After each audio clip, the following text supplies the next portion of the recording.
My name's Andrew, and I'm the second officer on board Aurora, the cruise ship for P&O Cruises.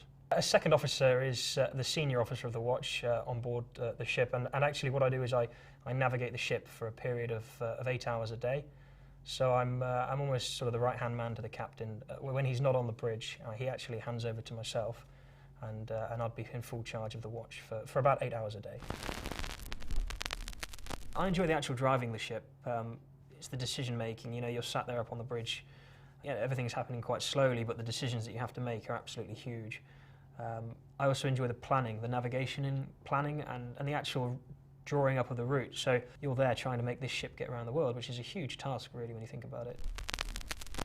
I did, when I was probably about 15, I did a work experience for a company called Electronic Industries Limited. And as far as I was concerned, I was going to go into computing.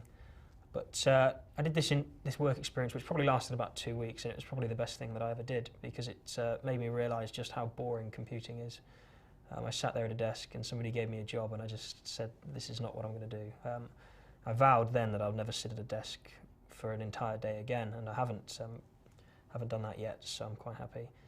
And like I say, it just didn't interest me. I did a GCSE in computing, and I passed all of it, and it was fine, but it just didn't appeal to me after that. The whole sitting at a desk was just too much for me, and I thought that I want to do something different with my life and actually get out there and do something important rather than sit at a computer. The other thing, of course, my father's actually at sea as well, so it's a natural progression for me to kind of follow that. And he's in a slightly different side of things to me, but it's the same sort of industry. And as I say, my involvement in boats has always come from him. Yeah, after I passed my GCSEs and I'd got the grades, I did a cadetship with the company, it's basically an apprenticeship for the Navy. And what that entails is basically I went up to a college in Newcastle, South Shields Nautical College. So you get a HND in Nautical Science and Marine Operations. And then I also got a certificate of competency, which is the certificate that actually allows you to be a third officer or a watchkeeping officer on the ship. So I passed that and then straight onto the ship as a third officer, about 3.5, 4 years. And then I actually did it in the shortest time possible. I did the next phase, which is the Officer of the Watch to Chief Officer licence. And I'm hoping I've got one more qualification to get, which is my Master's licence. So I'm hoping to get that done within the next couple of years, and hopefully in the next sort of 10, 15 years be pushing on looking for a sort of captain job and actually commanding a ship.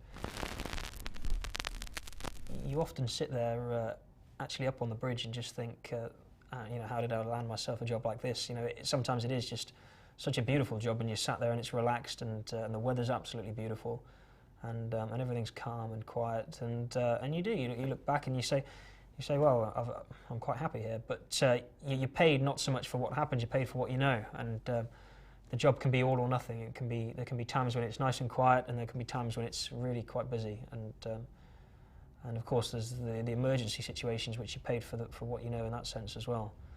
Your ability to react under pressure and react in emergencies is really quite important. I can't imagine myself really doing anything else. I like the actual going out there and going to different places and new places, and you learn something new every day on the ship. That's the most important thing. You look out the window and something's slightly different. It's you know, there's never a set amount of times you can travel around the world. You could travel around the world 100 times, you'd see something different every time. So no, I can't really see myself doing anything different.